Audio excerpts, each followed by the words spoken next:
கிறிஸ்துவுக்குள் பிரியமானவர்களே, உங்கள் எல்லாரையும் இந்த பைபிள் ஸ்டடியின் வாயிலாக மீண்டும் ஒரு முறை சந்திப்பதில் நாங்கள் மிகுந்த மகிழ்ச்சி அடைகிறோம். கடந்த சில நாட்களாக இந்த யோபு எழுதின இந்த புஸ்தகத்தில் இருந்து பல்வேறு சத்தியங்களை நாம் கண்டிருக்கிறோம். நீங்கள் எல்லோரும் அதை நீங்கள் வாட்ச் பண்ணியிருப்பீங்கன்னு சொல்லி நான் விசுவாசிக்கிறேன். இன்றைக்கும் இந்த பைபிள் ஸ்டடிலையும் நீங்கள் தொடர்ந்து நீங்கள் ஒவ்வொரு புதன்கிழமை தோறும் எங்களோடு இணைந்திருக்கிறதற்காக ஆண்டவருக்குள் நான் நன்றி செலுத்துகிறேன். இன்னும் அநேகருக்கு இதை குறித்து அறிமுகப்படுத்துங்கள். அநேகர் இந்த வார்த்தையினால் அவர்கள் ஆசீர்வதிக்கப்பட வேண்டும் என்பதே எங்களுடைய விருப்பமாக இருக்கிறது. நாம் இந்த வேத பாடத்தின் துவக்கத்திற்கு முன்பதாக நாம் கண்களை மூடி நாம் ஜெபம் செய்யலாம். அன்பின் ஆண்டவரே, அப்பா, இந்த அற்புதமான இந்த பரிசுத்தமான இந்த வேலைக்காக நன்றி செலுத்துகிறேன். உம்முடைய வார்த்தைகள் ஒவ்வொன்றும் ஜீவனாக இருக்கிற தயவிற்காக நன்றி அப்பா. உம்முடைய வார்த்தையை முக்கியப்படுத்தி ஆண்டவரே நீர் ஜனங்களுக்குள்ளாக நீர் விடுதலையை கொடுக்க போகிற தயவிற்காக நன்றி. வார்த்தையினால் வருகிற சகல ஆசீர்வாதத்தினாலும் இந்த பிள்ளைகளை நீர் ஆசீர்வதிப்பீராக நாங்கள் வேண்டுகிறோம். இயேசுவின் மூலம் ஜெபிக்கிறோம் ஜீவனுள்ள நல்ல பிதாவே, ஆமேன் ஆமேன். பிரியமானவர்களே, கடந்த சில நாட்களாக அற்புதமான சத்தியங்கள் யோபுவின் புஸ்தகத்திலிருந்து நாம் தியானித்து வந்தோம். மீண்டும் ஒரு முறை இன்னொரு அற்புதமான சத்தியத்தின் மூலமாக சந்திப்பதில் நாங்கள் மகிழ்ச்சி அடைகிறோம். யோபுவுக்கு வாழ்க்கையில் பல வகையான பாடுகள் அவருக்கு இருந்துச்சு. பாருங்கள், அவர் ஃபினான்ஸ் ரீதியாக பாதிக்கப்படுறாரு, பொருளாதார ரீதியாக கஷ்டப்படுறாரு, இழப்பு ரீதியாக கஷ்டப்படுறாரு, இப்படி வியாதியின் ரீதியாக கூட வேதனைப்படுறாரு. ஸோ வாழ்க்கையில் அவருக்கு ஒரு வகையில் வேதனை அவரை தாக்கலை, பல்வேறு வகையில் அவர் வேதனைக்குள்ளாக ஆக்கப்படுகிறார். ஸோ இந்த மாதிரி பிரச்சனைகள் ஒரு மனுஷனுக்கு வரும்போது ரொம்ப ரொம்ப பயங்கரமான துக்கத்திற்குள்ளாக அந்த மனுஷன் போயிடுவான். ஒரு பயங்கரமான விரக்திக்குள்ளாக அவன் போயிடுவான். பாருங்களேன், விசுவாச வாழ்க்கையில் கர்த்தரை விசுவாசிக்கிறது நமக்கு எவ்வளோ பெரிய ஒரு ஸ்லாக்கியமோ, அந்த போல் அந்த விசுவாசத்தை ரொம்ப ஆழமாக வச்சுக்கிடுறதும் நமக்கு இருக்கிற ஒரு மிகப்பெரிய ஸ்லாக்கியமாக இருக்குது. இந்த விசுவாசத்தை குலைப்பதற்காக பிசாசு பல்வேறு வகையிலே போராட்டங்களையும் பிரச்சனைகளையும் பாடுகளையும் கொடுக்கும்போது இந்த விசுவாசத்தை ஷேக் பண்ணுற அளவுக்கு பல்வேறு காரியங்கள் வந்தாலும் இந்த விசுவாசத்தை ஆழமாய் ஆணித்தரமாய் நாம் ஆண்டவரிடத்தில் விசுவாசம் இருப்பது ரொம்ப அவசியமாக இருக்கிறது.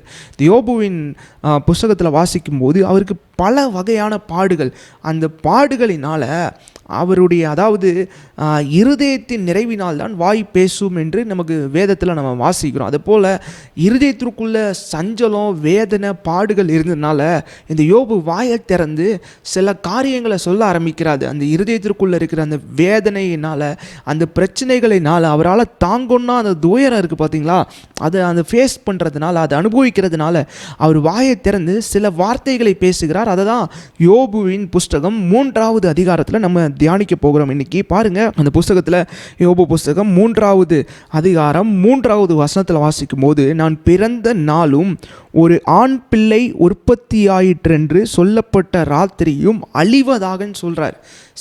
Job is cursing his day of birth. பாருங்களேன், தன்னுடைய பிறந்த நாளை சபிக்கிறார்.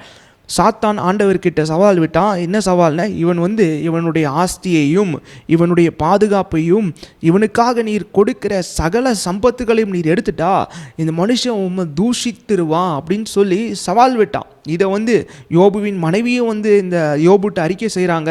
நீங்கள் இன்னுமா ஆண்டவரை நம்புறீங்க? தேவனை தூஷித்து ஜீவனை விடும் என்று சாத்தான் எதை காரியத்துக்காக யோபுக்கு இந்த மாதிரி காரியங்களை செய்கிறானோ அந்த காரியங்கள் கொஞ்சம் கொஞ்சமாக நடந்துட்டு இருக்குது. பாருங்களேன், ஏன்னா இதுக்கு முந்தின அதிகாரத்தில் யோபுவின் மனைவி சொல்கிறாங்க, நீங்கள் ஆண்டவரை தூஷிச்சிருங்கன்னு சொல்கிறாங்க. இப்போது யோபு ஒரு காரியத்தை தூஷிக்கிறாரு. என்னத்தை தூஷிக்கிறாருன்னு பார்த்தீங்கன்னா, அவர் சபிக்கிறாரு. தான் ஏன் இந்த உலகத்தில் பிறந்தேன், அந்த பிறந்த நாளை சபிக்கிறார். பிறந்த நாள் மாத்திரம் இல்லை, எந்த ராத்திரியில் அவர் கருவுண்டிருக்கிறாரோ, அவங்க அம்மா வயிற்றில் கருவுண்ட அந்த நாளை கூட அவர் சபிக்கிறார். பாருங்களேன், he is cursing the day of birth.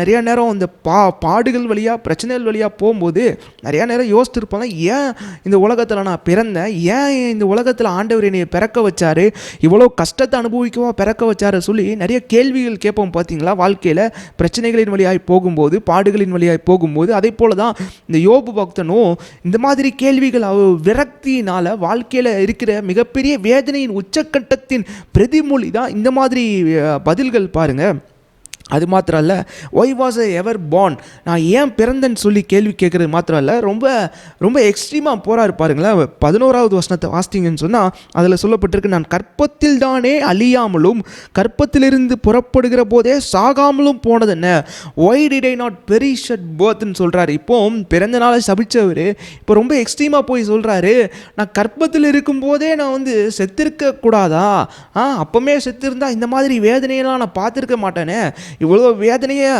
பார்க்குறதுக்காகவா ஆண்டவரே நீர் வந்து என்னைய வந்து கற்பத்தில் உயிரோடு வச்சு காப்பாற்றி இவ்வளோ தூரம் கொண்டு வந்து இந்த வேதனையை பார்க்குறதுக்காகவா நான் இவ்வளோ நாள் வாழ்ந்திருக்கிறேன், இந்த வருத்தத்தை பார்க்குறதுக்காகவா நான் இவ்வளோ வயசு வரைக்கும் நான் வாழ்ந்திருக்கிறேன், இந்த மாதிரி இழப்புகளை பார்க்குறதுக்காக நான் இவ்வளோ நாள் ஜீவனோடு இருந்திருக்கிறேன், என்னை கற்பத்திலேயே அழித்து யாராவது கொண்டிருக்க கூடாதா அப்படின்னு சொல்லி ஒரு விரக்தியின் உச்சக்கட்டத்தில் யோபு இருக்கிறார் பாருங்களேன்.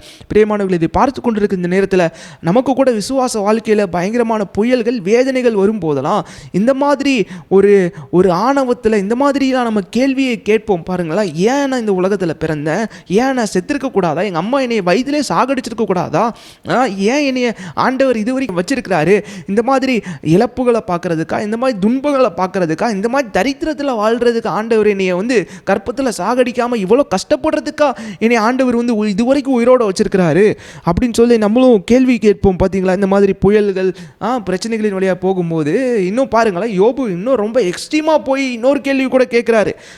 3வது அதிகாரம் 20வது வசனத்தை வாசித்தீங்கன்னு சொன்னால், மரணத்துக்கு ஆசையாய் காத்திருந்து புதையலை தேடுகிறது போல அதை தேடியும் அடையாமற் போகிறோம். என்ன சொல்கிறாருன்னா, ஒய் காண்ட் ஐ டை நவுன்னு சொல்கிறாரு. இப்போ கூட நான் சாகக்கூடாதா அப்படின்னு சொல்லி ஒரு சாகணும் அப்படிங்கிற ஒரு ஏக்கத்தோடு அவர் வந்து கேள்வி கேட்குறாரு. அப்போது முதல்ல அவர் நம்ம பார்க்கும்போது பிறந்த நாளை சபித்தவர், 2வது சொல்கிறார் கற்பத்திலே நான் செத்து போயிருக்கக்கூடாதா, 3வது சொல்கிறாரு ஏன் இப்போ என்ன பிரச்சனை, இப்போ கூட எனக்கு நான் சாகிறதுக்கு டைம் இருக்குல்ல, இப்போ கூட நான் செத்துடலாம்ல, ஏன் இந்த மாதிரி துன்பத்தை அனுபவிக்கிறேன், ஏன் என்னுடைய பிள்ளைகள் எல்லாரும் ஒரே நாளில் நான் இழந்துட்டேனே, எனக்கு இருந்த எல்லா சொத்து சுகங்கள்லாம் நான் இழந்துட்டேனே, இப்போ கூட நான் சாகிறதுக்கு என்ன டைம் இல்லையா, இப்போ கூட நான் சாகிறதுக்கு ரெடி அப்படின்னு சொல்லி சாகிற நிலைமைக்கு அவ்வளோ தூரம் அவருக்குள்ள விரக்தி, அவருக்குள்ள அந்த மாதிரி ஒரு பயங்கரமான துன்பத்தின் ஊடாய் யோபு போகிறார். பிரியமானவர்களே, இந்த வேளையில் நீங்கள் புரிந்து கொள்ள வேண்டிய சத்தியம் பாருங்களேன். இன்றைக்கி நம்ம மிக முக்கியமாக என்ன பார்க்க போகிறோம்னு சொன்னால், ஆண்டவரை ஏற்றுக்கொண்ட பிள்ளைகளுக்கு வருகிற பாடுகளை எப்படி நம்ம ஜெயிக்கணும், எப்படி நம்ம மேற்கொள்ளணும், இந்த பாடுகள் வழியாய் போகும்போது நமக்கு இருக்கிற மிகப்பெரிய ஆறுதல் என்ன. யோபுக்கு இந்த மாதிரி கேள்விகள் வாழ்க்கைக்குள்ள இருந்துச்சு. ஏன்னா அவர் வந்து ஒரு உச்சக்கட்ட பாடு, ஒரு மனுஷனுக்கு வந்து எந்த அளவு ஒரு பயங்கரமாக சோதிக்கப்படணுமோ அந்த அளவுக்கு சோதிக்கப்பட்டிருக்கிறார் இந்த யோபு. எந்த அளவுக்கு எக்ஸ்ட்ரீமாக ஒரு மனுஷன் வந்து பாடுபடணுமோ அந்த அளவுக்கு ரொம்ப உச்சக்கட்ட நிலைமையில் துன்பத்தை அனுபவித்தவர் இந்த யோபு. அவருடைய வாழ்க்கையில் அந்த உச்சக்கட்ட துன்பத்தை அனுபவித்ததின் பிரதிமொழியாக தான் இந்த வார்த்தைகளை யோபு புஸ்தகம் 3வது அதிகாரத்தில் நான் இவ்வளவு நேரம் நம்ம கவனித்தோம். ஆகவே இப்போ நம்ம பார்க்கக்கூடிய அற்புதமான சத்தியம் என்னன்னு பார்த்தீங்கன்னா, இந்த உலகத்தில் நிறைய பாடுகள் இருக்குது பாருங்களேன். அதில் மிக முக்கியமாக கர்த்தரை விசுவாசிக்கிறனால வருகிற பாடுகளை தான் இன்றைக்கி நம்ம தியானிக்க போகிறோம். உலகத்தில் பாடுகள்னு சொன்னால் வியாதியை ஒரு பாடாக நம்ம சொல்லலாம், தரித்திரத்தை ஒரு பாடாக சொல்லலாம், செல்லாரும் நம்ம மதியினத்தினால செல்லாரும் நம்ம பாடுகளை சகிக்கலாம், செல்லாரும் இன்னொருத்தர் பிரச்சனையை நம்ம போய் மூக்க நுழைக்கிறனால சில பாடுகளை நம்ம சந்திக்கலாம். எல்லாரும் ஃப்ரீ வில்னால, சுய சித்தத்தினால, கடவுள் நமக்கு கொடுத்துருக்கிற சுய சித்தத்தினால, தெரிந்தெடுக்கிற இந்த சுய சித்தத்தினால எல்லாரும் நம்ம தவறாக தெரிந்தெடுத்து பாடுகளை நம்ம அனுபவிக்கலாம். இந்த மாதிரி பாடுகளை நான் சொல்ல வரல. இன்றைக்கி மிக முக்கியமாக நம்ம சொல்ல போகிற இந்த வேத பாடத்தில் நம்ம கவனிக்க போகிற பாடுகள் என்னென்னா, கிறிஸ்துவின் நிமித்தம் வருகிற பாடுகள், நிந்தைகள், துன்பங்கள், துயரங்கள், இயேசுவின் மேலே வைக்கிற விசுவாசத்தினால வருகிற பாடுகளை தான் இன்றைக்கி நம்ம தியானிக்க போகிறோம். பாருங்கள், இந்த யோபு வந்து ஆண்டவர் மேலே வச்சு விசுவாசத்தினால இந்த சாத்தான் வந்து சவால் விடுறான். உங்க மேல ஆண்டவரே நீர் இவனுக்கு ஆசீர்வாதத்தை கொடுத்திருக்கிறீரு, இவனுடைய வீட்டை சுற்றிலும் வேலி அடைத்து பாதுகாத்திருக்கிறீரு, இவனுக்கு வேண்டிய சகலவற்றையும் கொடுத்து இவனை சம்பத்துக்களை ஆசீர்வதித்திருக்கிறீரு, இவனுக்கு நல்ல செல்வங்களை கொடுத்திருக்கிறீர், இதனால தான் உண்மை தேடுறான் அப்படின்னு சொல்லி விசுவாசத்தின் ரீதியாக தான் இங்கே யோபு துன்பப்படுறார். அப்போ ஆண்டவர் சொல்றாரு, அப்படியல்ல சாத்தானே, நீ வந்து என்னன்னாலும் செய்யலாம், ஆனால் அவன் ஜீவனை தொடக்கூடாது, ஆனால் என்னை தூஷிக்கிறானா பார், பார்ப்போம் அப்படின்னு சொல்லி ஒரு சவால் விடும்போது தேவன் மேலே வைத்த விசுவாசத்தினால அவருடைய வாழ்க்கையில் பல வகையான இழப்புகளை யோபு சந்திக்கிறாரு, பல வகையான பிரச்சனைகளை சந்திக்கிறாரு, பல வகையான போராட்டங்களை சந்திக்கிறாரு. ஒரு மனுஷன் எந்த அளவுக்கு கஷ்டப்படணுமோ அந்த அளவுக்கு யோபு கஷ்டப்படுறாரு. எந்த அளவுக்கு ரொம்ப கீழ்த்தரமான துன்பங்களை அனுபவிக்கணுமோ அந்த அளவுக்கு ரொம்ப மோசமான ஒரு துன்பங்களை அனுபவிக்கிறாரு. அப்படிப்பட்ட சூழ்நிலையில் இந்த யோபு போயிட்டு இருக்கிறாரு பாருங்களேன். சில நேரம் இங்கே பாருங்களேன், இந்த கிறிஸ்தவர்களாக நாம் ஆண்டவர் மேலே வைத்த விசுவாசத்தினால சில நேரம் நம்ம துன்பப்படுறோம், துக்கப்படுறோம், நிறைய பாடுகளை அனுபவிக்கிறோம். இந்த அநேக ஊழியக்காரர்கள், மிஷினரிகள், இவங்களுடைய வாழ்க்கையெல்லாம் நீங்கள் தியானிப்பீங்கன்னு சொன்னால் அவங்க ஆண்டவர் மேலே வச்ச விசுவாசத்தினால பாடுகளை அனுபவிக்கிறாங்க. இன்றைக்கி உலகத்தில் நிறைய பேர் ஆண்டவர் மேலே வச்ச விசுவாசத்தினால சில பேருக்கு வியாதிகள் வருது, ஆண்டவர் மேலே வச்ச விசுவாசத்தினால சில நேரம் இழப்புகள் அவங்களுக்குள்ள வருது. ஆனால் இன்றைக்கி நம்ம ரொம்ப ஆழமாக நம்ம இன்றைக்கி இதை தியானிக்க போகிறோம்.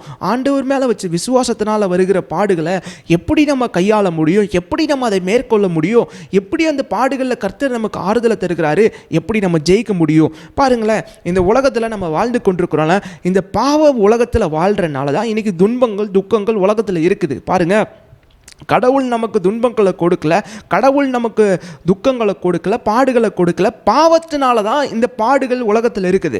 ஸோ மீண்டும் அதை நான் ஸ்ட்ரெஸ் பண்ணுறேன், இந்த உலகத்தில் பாடுகள், வேதனைகள், பிரச்சனைகள் எதனால உலகத்தில் இருக்குன்னா இந்த பாவம் என்னைக்கு மனுஷன் செஞ்சானோ அன்னைக்கு தான் பாடுகள் உள்ளுக்குள்ள உலகத்துக்குள்ளே வருது. அது வரைக்கும் பாடு இல்லாத உலகத்தில் தான் தேவன் இந்த உலகத்தை சிருஷ்டிச்சார், ரொம்ப அற்புதமாக சிருஷ்டிச்சார். ஆனால் எப்போ பாவம் ஒரு மனுஷன் செஞ்சானோ பாடுகள் வருது, துன்பங்கள் வருது, துக்கங்கள் வருது, துயரங்கள் வருது. இதன் உச்சக்கட்டத்தில் தான் போய் மரணத்தில் போய் முடியுது. So suffering and death entered this world because of sin. So பாவத்தின் மூலமாக தான் இந்த காரியங்கள் உலகத்தில் வருது. அப்போது நம்ம புரிந்து கொள்ள வேண்டிய ஆழமான சத்தியம் என்னென்னா, இயேசு கிறிஸ்து புதிய ஏற்பாட்டில் யோவான் புஸ்தகத்தில் சில அற்புதமான சத்தியங்கள் நமக்கு சொல்கிறாரு. யோவான் 15:18 வாசிக்கும் போது, உலகம் உங்களை பகைத்தால் அது உங்களை பகைக்கிறதற்கு முன்னே என்னை பகைத்ததென்று அறியுங்கள் என்று சொல்கிறார். யோவான் 15:20 வாசித்தீங்கன்னு சொன்னால், அவர்கள் என்னை துன்பப்படுத்தினது உண்டானால் உங்களையும் துன்பப்படுத்துவார்கள். யோவான் 16:33 வாசிக்கும் போது, உலகத்தில் உங்களுக்கு உபத்திரவம் உண்டு, ஆனாலும் திடன் கொள்ளுங்கள், நான் உலகத்தை ஜெயித்தேன் சொல்றார். ஆண்டவர் சொல்லிட்டாரு, உலகத்தில் இருந்தால் உங்களுக்கு கண்டிப்பாக உபத்திரவம் உண்டு, உலகத்தில் இருக்கிறதுனால உபத்திரவம் சொல்றார். ஏன்னா இந்த உலகம் ஒரு வீழ்ந்து போன ஒரு உலகமாக இருக்கிறது, பாவத்தில் வீழ்ந்து போன உலகமாக இருக்கிறபடினால இந்த உலகத்தில் யாரெல்லாம் இருக்காங்களோ அவங்க துன்பத்தை அனுபவிப்பார்கள், துக்கத்தை அனுபவிப்பார்கள், பாடுகள், பிரச்சனைகள், வேதனைகள் எல்லாத்தையும் அனுபவிப்பார்கள். ஏன்னா அவங்க உலகத்தில் இருக்கிறாங்க. இன்னைக்கு நம்ம பரலோகத்தில் இல்லை. பாடுகள் இல்லாத வாழ்க்கையை வாழ்வதற்கு இன்னைக்கு யாருமே பரலோகத்தில் இல்லை. இன்னைக்கு பூமியில் இருக்கிறனால, உலகத்தில் இருக்கிறனால, உலகத்திலே உங்களுக்கு உபத்திரவம் உண்டு என்று இயேசு கிறிஸ்து சொல்லி இருக்கிறார். இயேசு கிறிஸ்து வெறுமனையா அப்படியே சொல்லிட்டு போயிருந்தா இன்னைக்கு நம்முடைய விசுவாசம் சற்று கேள்விக்குறியாக இருக்கும். ஆனால் அவர் சொல்றாரு, உலகத்திலே உங்களுக்கு உபத்திரவம் உண்டு, ஆனாலும் திடன் கொள்ளுங்கள், நான் உலகத்தை ஜெயித்தேன் என்று சொல்லி இருக்கிறார். அப்படி என்றால் பாடுகள், பிரச்சனைகள் அப்படின்னு சொல்லிட்டு ஆண்டவர் ஃபுல் ஸ்டாப் வச்சுட்டு போல கமா போட்டு சொல்றாரு. பாடுகள், பிரச்சனைகள், உபத்திரவம் இருந்தாலும் நீங்க பயப்படாதீங்க, கலங்காதீங்க, திடன் கொள்ளுங்கள், நான் உலகத்தை ஜெயித்தேன். நான் உலகத்தை ஜெயித்தது மாத்திரமல்ல, அந்த ஜெயத்தை உங்கள் ஒவ்வொருத்தருக்கும் ஆண்டவராய் இயேசு கிறிஸ்து தந்திருக்கிறார். பிரியமானவர்களே, அப்போ நம்ம புரிந்து கொள்ள வேண்டிய சத்தியம் என்னன்னு பார்த்தீங்கன்னா, இயேசு கிறிஸ்து இந்த உலகத்தில் நன்மை செய்கிறவராய் சுற்றி திரிந்தார். நன்மை செய்கிறவருக்கே சிலுவை தண்டனையை கொடுப்பார்கள் என்றால், நன்மை செய்தவருக்கே வாரடியை கொடுப்பார்கள் என்றால், நன்மை செய்தவருக்கே முள்முடியை அவங்க சூட்டி தலையில் வைத்து அவங்க ஆண்டவருக்கு என்னெல்லாம் பாடுகளை, எந்த அளவுக்கு ஒரு மனுஷனை அந்த அளவுக்கு கீழ்ப்படுத்தி பாடுகளை அனுபவிக்கணுமோ அந்த அளவுக்கு ரொம்ப மோசமாக ஆண்டவரை ட்ரீட் பண்ணியிருக்காங்க பாருங்களேன். அப்போது எல்லாமே ஆண்டவர் நன்மை செஞ்சார். குஷ்டரோகிகளை சுகமாக்கினார், ஆண்டவர் குருடருடைய கண்களை திறந்தார், செத்து போனவனை ஆண்டவர் உயிரோடு எழுப்புறாரு. எங்கே போனாலும் ஆண்டவர் ஒரு மனதுருக்கத்தின் செயலாக ஆண்டவர் எல்லாத்தையும் செயல்படுறாரு. நன்மை செய்கிறவராய் சுற்றி தெரிந்தார். ஆண்டவருடைய ஊழியத்தின் சம்மரியை சொல்லணும் சொன்னால், ஜீசஸ் டிட் எவ்ரிதிங் குட். ஆண்டவர் எல்லாத்தையும் நல்லதாக செஞ்சார். ஆனால் அந்த நன்மை செய்தவருக்கே இந்த உலகம் என்ன தண்டனை கொடுத்துன்னு சொன்னால், they crucified him on the cross. இயேசுவை சிலுவையில் அறைந்தார்கள். அப்போது நம்ம வாழ்க்கையில் ஒரு கேள்வியை நம்ம கேட்கணும், என்னென்ன, நன்மை செய்தவருக்கே சிலுவை தண்டனை கொடுத்தார்கள் என்றால் இன்னைக்கு நாம் இயேசு அளவுக்கு நம்ம நன்மை செய்யலைங்க. இன்னைக்கு நம்ம எல்லாரும் பாவிகள் என்று வசனம் சொல்லுகிறது. அப்படின்னா நம்ம எல்லாரும் வீழ்ந்து போன உலகத்தில் வாழுகிறோம். நம்ம எல்லாரும் பாவம் செய்து மகிமையற்றவர்களாகி என்று சொல்லப்பட்டிருக்கிறது. இப்போ விசுவாசிகளாக நாம் புரிந்து கொள்ளணும், இயேசு கிறிஸ்துவை சிலுவையில் அறைந்த இந்த உலகத்தில் நின்று நன்மை எதிர்பார்க்க முடியுமா? இயேசு சொல்றாரு, பச்சை மரத்துக்கே இவைகளை செய்தால் பட்ட மரத்துக்கு என்ன செய்ய மாட்டார்கள்? லூக்கா 23:31 இயேசு சொல்றாரு, பச்சை மரத்துக்கு இவைகளை செய்தால் பட்ட மரத்துக்கு என்ன செய்ய மாட்டார்கள் அப்படின்னு சொல்லப்பட்டிருக்கு. அப்போ உலகத்தில் இருக்கிறதுனால உபத்திரம் இருக்குது, இயேசு கிறிஸ்துவை பின்பற்றதுனால உபத்திரம் வரும், பாடுகள் வரும், வேதனைகள் வரும். நம்ம வாசிக்கலாம் 2 தீமோத்தி 3:12 சொல்லப்பட்டிருக்கு, அன்றியும் கிறிஸ்து இயேசுவுக்குள் தேவ பக்தியாய் நடக்க மனதாக இருக்கிற யாவரும் துன்பப்படுவார்கள். யாரெல்லாம் ஆண்டவரை பின்பற்றுவார்களோ, யாரெல்லாம் இயேசு கிறிஸ்துவை பின்பற்றுறாங்களோ, அவர் மேலே வச்ச விசுவாசத்தினால, அவர் மேலே வச்ச அணித்தரமான விசுவாசத்தினால அவர்கள் கட்டாயம் இந்த உலகத்தில் துன்பத்தை அனுபவிப்பார்கள். இந்த துன்பத்தினின்று யாருக்கும் விதி விலக்கு அல்ல. ஒருத்தருக்கு கூட ஆண்டவர் மேலே வச்ச விசுவாசத்தினால விதி விலக்கே அல்ல. இயேசுவும் சொல்லிட்டாரு, நிருபங்கள்லேயும் அநேக பவுல் போன்ற பேதுரு போன்ற அநேக பேர் சொல்லிட்டாங்க, இந்த உலகத்தில் இருக்கிறனால நம்மளுக்கு துன்பங்கள் வரும், இயேசு கிறிஸ்துவை பின்பற்றதுனால துன்பங்கள் வரும், ஆனாலும் கவலைப்படாதீங்க, ஆண்டவர் உங்களோட கூட இருப்பார் அப்படின்னு சொல்லி அநேக முறை சொல்கிறாங்க. இந்த சஃபரிங்கை குறித்து ரொம்ப ஆழமாக நம்ம படிக்கணும்னு சொன்னால் ரோமன் நிருபம் 8வது அதிகாரம் ரொம்ப ரொம்ப ரொம்ப ஒரு பிரமாதமான ஒரு அதிகாரம் என்று சொல்லலாம். இந்த ரோமன் நிருபமே ரொம்ப ஒரு விலையேறப்பெற்ற ஒரு கடிதம் என்று சொல்லலாம். பவுல் எழுதின ஒரு நிருபத்தில் ஒரு விலையேறப்பெற்ற ஒரு நிருபம்னா இந்த ரோமன் நிருபம். ஆழமான சத்தியங்கள் அடங்கி இருக்கும். இயேசு கிறிஸ்துவை குறித்தும் அவருடைய ஆசீர்வாதத்தை குறித்து அவர் நமக்கு என்ன வச்சிருக்கிறாரு மகிமையில் அப்படின்னு சொல்லி அந்த மாதிரி காரியத்தை குறித்து ரொம்ப ஆழமாக எழுதப்பட்டிருக்கிற ஒரு நிருபம் தான் இந்த ரோமன் நிருபம். அந்த ரோமன் நிருபத்தில் 8வது அதிகாரம் ரொம்ப ரொம்ப விசேஷமான அதிகாரம். அந்த அதிகாரத்தை அநேக பேர் படித்து இந்த உலகத்தில் ஆறுதல் அடைந்திருக்கிறார்கள். ரொம்ப ரொம்ப ஆழமான சத்தியங்கள் உள்ள அதிகாரம். அந்த 8வது அதிகாரத்தில் இருந்தால் இன்றைக்கி நம்ம படிக்க போகிறோம். 8வது அதிகாரம் 17வது வசனத்தை படிச்சிங்கன்னு சொன்னால், நாம் பிள்ளைகளானால் சுதந்திரமாமே, தேவனுடைய சுதந்திரரும் கிறிஸ்துவுக்கு உடன் சுதந்திரமாமே. அவர் சொல்லிட்டாரு, நம்மெல்லாம் ஆண்டவருடைய பிள்ளைகளாக இருக்கிறனால நம்மெல்லாம் அவருடைய இன்ஹெரிட்டன்ஸ் சுதந்திரன்னு சொல்லிட்டாரு. தேவனுடைய சுதந்திரரு கிறிஸ்துவுக்கு உடன் சுதந்திரமாக we are joint heirs with கிரைஸ்ட்னு சொல்கிறாரு. கிறிஸ்துவுக்கு நம்ம உடன் சுதந்திரராயிட்டோ, கிறிஸ்துவுடனே கூட நாம் மகிமைப்படும்படிக்கு அவருடனே கூட பாடுபட்டால் அப்படி ஆகும் அப்படின்னு சொல்கிறார். இப்போ என்ன சொல்கிறாருன்னு சொன்னால், கிறிஸ்து தலையாக இருக்கிறாரு, நம்மலாம் சரீரமாக இருக்கிறோம், நம்மலாம் ஒரே குடும்பத்தை சார்ந்தவங்களாக இருக்கிறோம். இந்த குடும்பத்துக்கு தலையாகிய கிறிஸ்து இருக்கிறாருன்னா அந்த குடும்பத்துக்கு சரீரமாய் நாம் இருக்கிறோம் பாருங்களேன். அப்போது இந்த குடும்பத்துக்கு ஒரு நல்லது நடந்தால், ஒரு ஆசீர்வாதம் நடந்தால், கிறிஸ்துக்குள்ளே உள்ள ஆசீர்வாதங்கள் எப்படி நமக்கு கிடைக்கிறதோ அதே போல் இந்த குடும்பத்துக்குள்ளே இருக்கிறதுனால, இந்த ஃபேமிலிக்குள்ளே இருக்கிறதுனால, இந்த கிறிஸ்துவுக்குள்ளே இருக்கிறதுனால சில நேரம் துன்பங்கள் பாடுபடுகிறதும் நமக்கு ரொம்ப அவசியம் அப்படின்னு சொல்லி பவுல் இங்கே வலியுறுத்துறாரு பாருங்களேன்.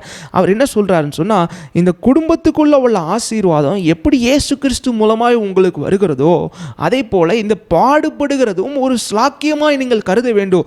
இயேசு கிறிஸ்துவுக்குள்ளே உள்ள ஆசீர்வாதம் எப்படி பிள்ளைக்கு வருதோ அதே போல் அவருக்காக நீங்கள் படப்போகிற பாடுகள், இயேசு கிறிஸ்து பட்ட பாடுகளை நீங்களும் உடன் சுதந்திரராக இருந்து அனுபவிக்க வேண்டும் என்று இந்த பவுல் அப்போஸ்தலன் நிருபங்களில் அநேக முறை வலியுறுத்துகிறார் பாருங்களேன். ஏன்னா கிறிஸ்து தலையாக இருக்கிறது போல நாம் சரீரமாக இருக்கிறோம். அப்போது கிறிஸ்து சிலுவையில் நமக்காக பட்ட பாடுகளிலே நாம் பங்கு கொள்ள வேண்டியது மிக மிக அவசியமாக இருக்கிறது. அதை தான் பிலிப்பியர் நிருபத்தில் பவுல் சொல்கிறாரு, நான் பாடுகளின் ஐக்கியத்தை அறிந்து கொள்ள வேண்டும் சொல்கிறாரு. I want to know about the sufferings of கிரைஸ்ட்னு சொல்கிறாரு. அப்போது நீங்கள் புரிந்து கொள்ள வேண்டிய ஒரு சத்தியம் என்னன்னு பார்த்தீங்கன்னா, இந்த ரோம நிருபத்தில் என்ன நடந்துட்டு இருக்கு அப்படின்னு பார்த்தீங்கன்னா, இந்த ரோம நிருபம் 8வது அதிகாரத்தில் பவுல் ஆண்டவருக்குள்ளே என்னென்ன ஆசீர்வாதங்கள் இருக்குது, ஆண்டவருடைய ரட்சிப்புக்குள்ளே என்னென்ன ஆசீர்வாதங்கள் இருக்குது, ஆண்டவருக்குள்ளே ஒருத்தன் கிறிஸ்தவன் ஆயிட்டா அவனுக்கு ஆண்டவர் என்னென்ன மாதிரி ஒரு ஒரு விசேஷமான ஒரு ஆசீர்வாதத்தை ஆண்டவர் கொடுத்துருக்கிறாரு அப்படின்னு சொல்லி அவர் எழுதிட்டே வராரு. எழுதிட்டே வரும்போது ஒரு உச்சக்கட்ட ஆசீர்வாதத்தை கொண்டு போய் சொல்கிறாரு. முதல் வசனத்துலேருந்தே வாசிங்கன்னா தெரியும். கிறிஸ்துவுக்குள் இருப்பவர்களுக்கு ஆக்கினை தீர்ப்பு இல்லை, தெர் இஸ் நோ காண்டம்னேஷன் சொல்கிறாரு. இந்த மாதிரி நிறைய ஆசீர்வாதங்களை சொல்லிட்டு அவர் கடைசியில் சொல்கிறாரு, நீங்கள் கிறிஸ்துவுக்குள்ளே இருக்கிறீங்கன்னா நீங்கள் அவருடைய பிள்ளைகள், நாம் பிள்ளைகள் ஆனால் சுதந்திரருமாமே. ஆண்டவருடைய பிள்ளை என்பது நமக்கு கிடைக்கப்பெற்ற மிகப்பெரிய ஆசீர்வாதம். இப்போ என்ன காரியத்தை அங்கே கான்டெக்ஸ்டில் சொல்கிறாருன்னா, ரோம நிருபம் 8வது அதிகாரத்தில் ரோம திருச்சபை, அதாவது ரோம நகரத்துக்கு தான், ரோம திருச்சபைக்கு தான் பவுல் கடிதத்தை எழுதுகிறார். அப்போது இந்த ரோமில் வாழுகிற இந்த மக்கள் ரொம்ப பெரிய துன்பத்தை அனுபவிக்கிறாங்க. பயங்கரமான துன்பத்தை அனுபவிக்கும் போது அவங்களுடைய விசுவாச வாழ்க்கையில் ஒரு பெரிய கேள்விக்குறி ஆகுது. என்ன கேள்விக்குறின்னா, நான் ஆண்டவருடைய பிள்ளையா, நான் ரட்சிக்கப்பட்டது உண்மைன்னு சொன்னால் நான் பாடு அனுபவிக்கிறேனே, நான் ஆண்டவருடைய பிள்ளையாக இருந்தால் ஏன் நான் பாடு அனுபவிக்கிறேன் அப்படின்னு சொல்லி ஒரு பெரிய கேள்வி. என்ன கேள்வினா, அவங்களுடைய ரட்சிப்புக்கே ஒரு பெரிய கேள்வி வருது அங்கே அவங்களுக்கு. அந்த ரோம திருச்சபையில் உள்ள மக்களுக்கு பயங்கரமான பாடுகள், உபத்திரவங்கள் முதல் நூற்றாண்டில் வந்ததுனால அவங்களுக்கு ஒரு பெரிய கேள்வி, இந்த மாதிரி பிரச்சனைகள், உபத்திரவங்கள்லாம் எனக்கு வந்துட்டு இருக்கு, அப்போ நான் ரட்சிக்கப்பட்டது நிஜம்தானா, இது உண்மையா, அப்போ நான் ஆண்டவருடைய பிள்ளை என்கிற ஸ்தானம் உண்மையா, ஏன்னா நான் இவ்வளோ பாடுகள் அனுபவிச்சுட்டு இருக்கேன்னு. உடனே பவுல் அவங்கள பார்த்து சொல்கிறாரு, என்ன சொல்கிறாருன்னா, நீங்கள் பாடுகள், அதாவது நீங்கள் ஆண்டவருடைய பிள்ளையாக இருக்கிறதுனால தான் நீங்கள் பாடுகளை அனுபவிக்கிறீங்க அப்படின்னு சொல்லி அவங்கள பலப்படுத்துகிறாரு. அவங்கள விசுவாசத்தை இன்னும் ஆழப்படுத்துறாரு. நீங்க ஆண்டவருடைய பிள்ளையாக இருக்கிறதுனால தான் நீங்க பாடுகள் அனுபவிக்கிறீங்க, அதனால பயப்படாதீங்க.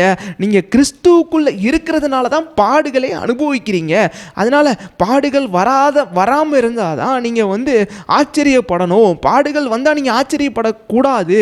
ஏன்னா நீங்க ஆண்டவருடைய பிள்ளையாய் இருக்கிறதுக்கு மிகப்பெரிய அடையாளம் என்னன்னா, உங்கள் வாழ்க்கையில் வருகிற பிரச்சனைகள் அப்படின்னு சொல்றாரு பவுல். ரொம்ப ஆழமா சொல்றாரு. மீண்டும் நான் சொல்றேன், ஆண்டவருடைய பிள்ளைகளா இருப்பதற்கு மிகப்பெரிய அடையாளம், அதாவது the sign that we are children of God is the suffering that we face in this world. So இந்த உலகத்தில் நாம் அனுபவிக்கிற இந்த பாடுகள் தான் நம்மை ஆண்டவருடைய பிள்ளைகள் என்ற ஸ்தானத்தை உறுதிப்படுத்தக்கூடியதாக இருக்கிறது. நாம் ஏற்கனவே ரட்சிக்கப்படும் போதே நாம் ஆண்டவருடைய பிள்ளையாக இருக்கிறோம். ஆனால் எப்போ ஆண்டவர் அதை டெமான்ஸ்ட்ரேட் பண்ணி காமிக்கிறாரு, எப்போ நம்ம ஆண்டவருடைய பிள்ளை என்கிற ஸ்தானத்தை நம்ம நிரூபித்து காட்டுறோம்னு சொன்னால், child of God is a proof that we are facing suffering this world.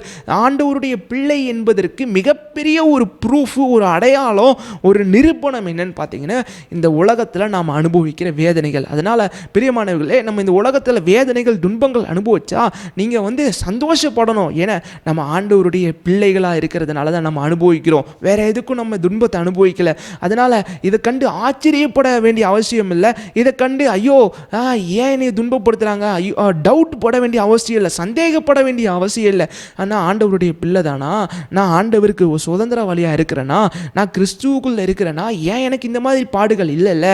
நம்ம ஆண்டவருடைய பிள்ளையாய் இருக்கிறதுனால தான் இந்த மாதிரி பாடுகளை அனுபவிக்கிறோம். அப்போது நம்ம புரிந்து கொள்ள வேண்டிய ஒரு சத்தியம் என்னென்னா, நம்ம இந்த பாடுகளை அனுபவிக்கும் போது அவிசுவாசிகள் நம்மை பார்த்து கொண்டிருக்கிறார்கள். பிரியமானவர்களே, சுற்றி உள்ள ஆண்டவரை அறியாத மக்கள், விக்கிரகங்களை சேவிக்கிற மக்கள், புறஜாதி மக்கள், ஆண்டவரை ஏற்றுக்கொள்ளாத மக்கள், இன்னும் இயேசு கிறிஸ்துவை குறித்து கேள்விப்படாத மக்கள்லாம் சுற்றி இருந்து நம்மளை பார்த்து கொண்டிருக்கிறாங்க. இந்த பாடுகள் அனுபவிக்கும் போது what is the reaction of Christian when they are facing suffering in their lives?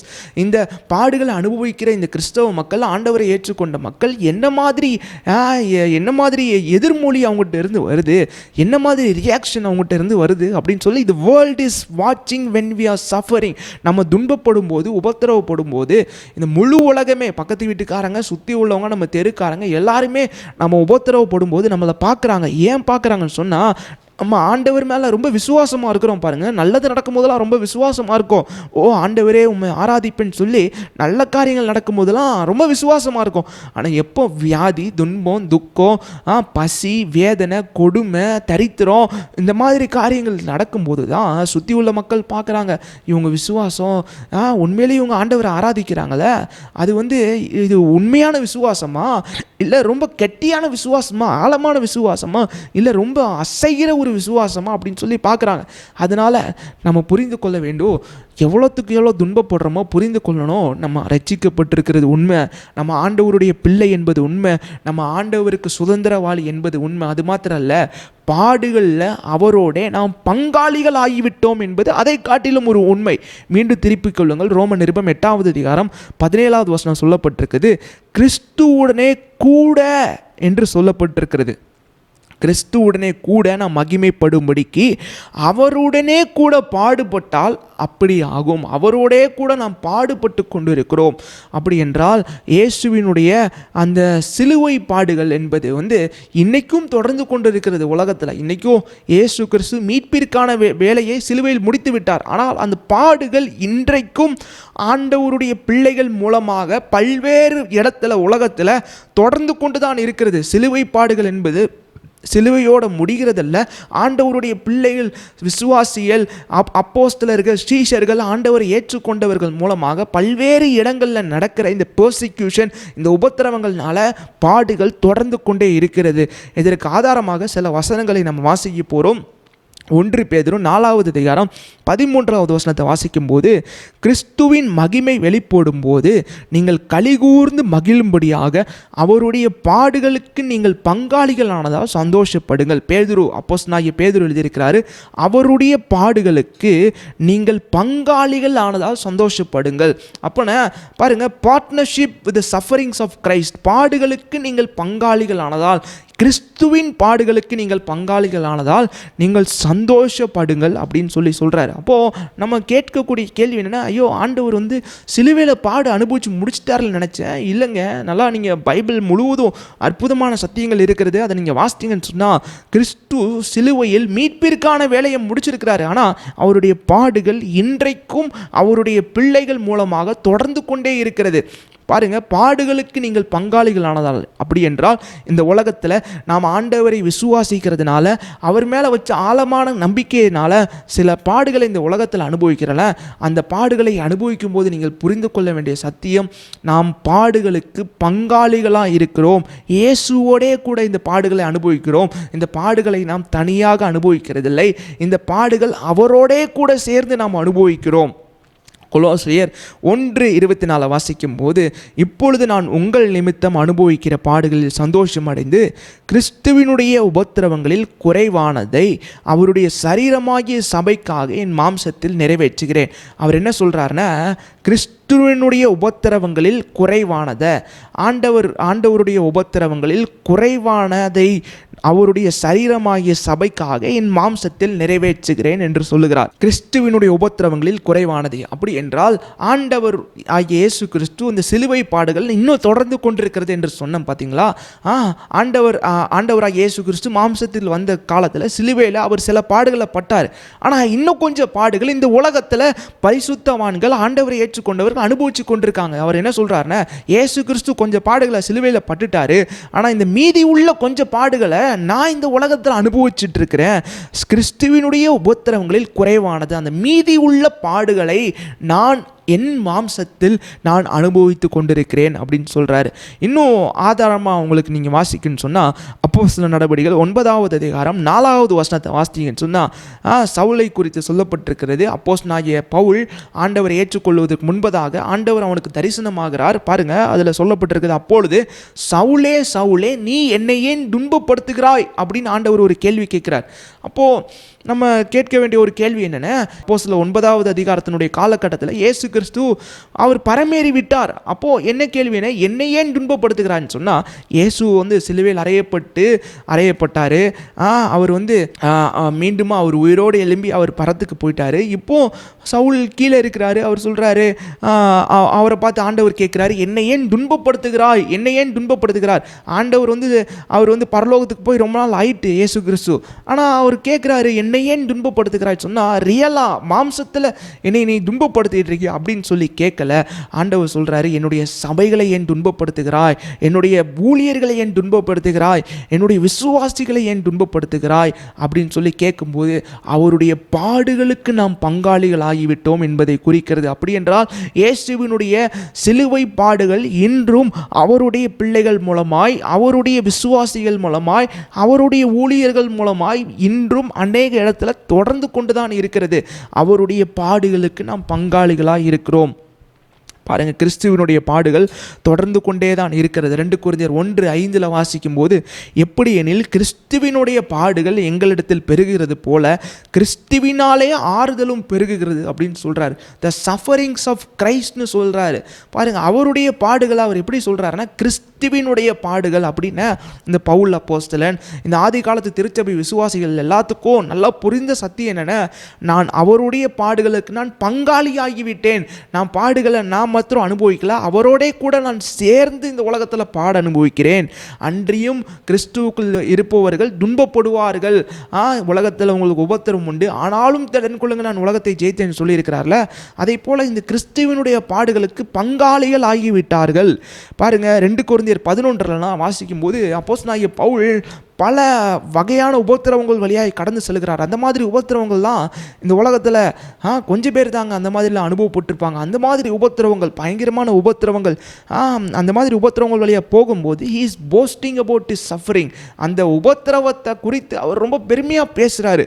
பாருங்கள், 2 கொரிந்தியர் 11:23 வாசிக்கும் போது, நான் அதிகமாய் பிரயாசப்பட்டவன், அதிகமாய் அடிப்பட்டவன், அதிகமாய் காவல்களில் வைக்கப்பட்டவன், அநேக தரம் மரண அவதியில் அகப்பட்டவன், யூதர்களால் 1 குறைய 40 அடியாக 5 தரம் அடிப்பட்டேன், 3 தரம் மிலாறுகளால் அடிப்பட்டேன், 1 தரம் கல்லெறியுண்டேன், 3 தரம் கப்பர் சேதத்தில் இருந்தேன், கடலிலே ஒரு ராப்பகல் முழுவதும் போக்கினேன், அநேக தரம் பிரயாணம் பண்ணேன், ஆறுகளால் வந்த மோசங்களிலும் கள்ளரால் வந்த மோசங்களிலும் என் சுய ஜனங்களால் வந்த மோசங்களிலும் அந்நிய ஜனங்களால் வந்த மோசங்களிலும் பட்டணங்களில் உண்டான மோசங்களிலும் வனாந்திரத்தில் உண்டான மோசங்களிலும் சமுத்திரத்தில் உண்டான மோசங்களிலும் கள்ள சகோதரிடத்தில் உண்டான மோசங்களிலும் பிரயாசத்திலும் வருத்தத்திலும் அநேக முறை கண் விழிப்பிலும் பசியிலும் தாகத்திலும் அநேக முறை உபவாசங்களிலும் குளிரிலும் நிர்வாணத்திலும் இருந்தேன் என்று சொல்லியிருக்கிறார்.